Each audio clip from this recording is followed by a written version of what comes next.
big developments in the case of little Haleigh Cummings. She vanished without a trace from her Satsuma, Florida home almost 3 months ago. Tonight, investigative journalist Art Harris reports police believe Haleigh was not, I repeat, not abducted by a stranger. If this turns out to be true, it signals a dramatic turn of events.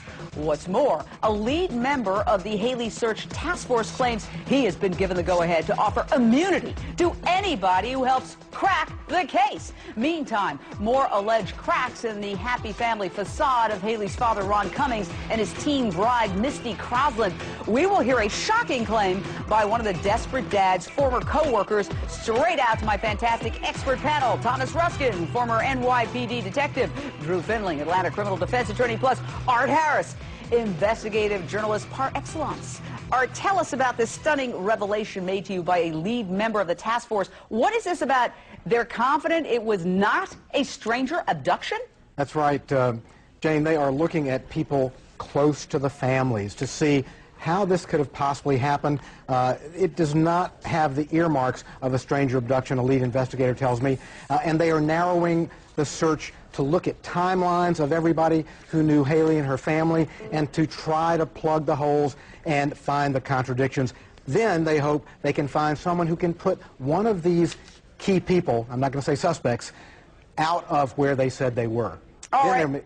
Now, Drew Findling, what about this offer of immunity to anyone who helps crack the case? I don't know if that's official. That's what we're hearing from Art Harris, actually. Oh, do you think that's going to be effective? And why didn't they do it sooner?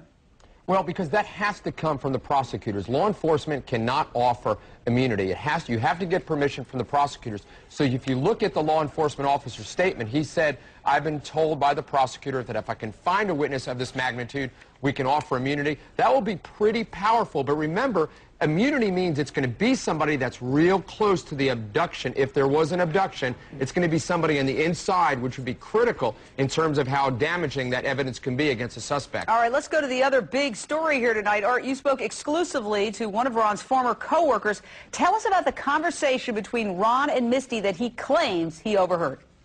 That's right. This is a fellow who's a fellow crane operator, Jane, and he overheard Misty call Ron, and this is what he heard him say. He said, I remember she called him in tears because the little girl was giving her fits, and he told her, whip her, just whip her and make her be quiet. He said, just whip the little brat. She needs to understand it's time to go to bed. Or put a movie in for her. Then he hung up. All right, before we go on, I do want to say that we have reached out to Ron's attorneys, and he says he will respond tomorrow. We will bring you that response tomorrow. We want fair coverage here. But let me ask you this, Thomas Ruskin.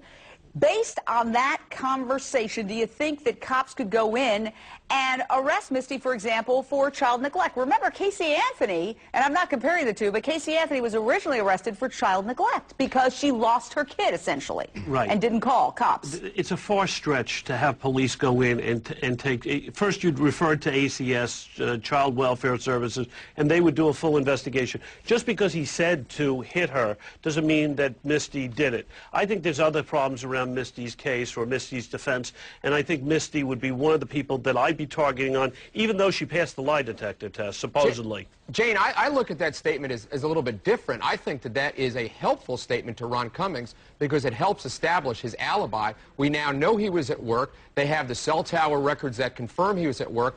And what's most important about this, because I was very pointed when Art and I had a chance to talk about this before going on air, you know how I get about National Enquirer types. Art did not pay this man for his statement whatsoever. Art has respect for the integrity of the criminal justice system. Art just did great investigative reporting, which helps Ron Cummings. Well, Art, I agree. Kudos to you for breaking so many stories on this case. I almost wish you were the lead investigator for the police.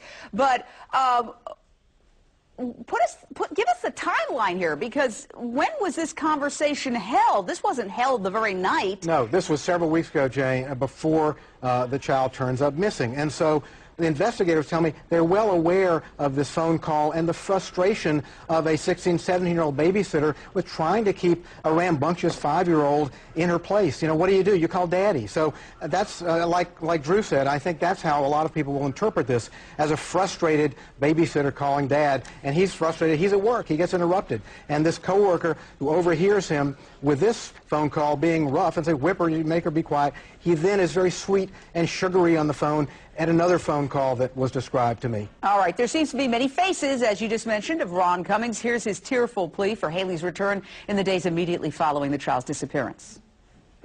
Please bring my daughter home. Yeah, she's not yours. It's not property. You know, it's not something that you just take and say it's mine or whatever. This is my daughter. As for his teen bride, Misty, she's been portrayed as a party girl, to put it mildly. Now, according to Art Harris's source, a babysitter on the verge, but she's always maintained her love for little Haleigh. Listen. Love Haleigh more than anything in this world. That was like my baby. They used to call me stepmom. You know, they'd rather be with me than their own mother. What I don't understand, Drew Finley, why can't they, we heard these allegations that she was on a drug binge in 3 days leading up to little Haleigh's disappearance. Couldn't they arrest her on that and put her in jail to put pressure on her to get her to iron out the inconsistencies in her story? Remember, the child disappeared on Misty's watch. You know, Jane, if law enforcement arrested people every time there was hearsay that they were on a drug binge, we would just be using schools and Macy's department stores to store criminals. That's true. Or alleged criminals. You need something more than just pure speculation, conjecture, and hearsay. So it's something that helps in their investigation, but it's not something to take somebody into custody based on. All right, Thomas Ruskin and Art Harris, thank you both.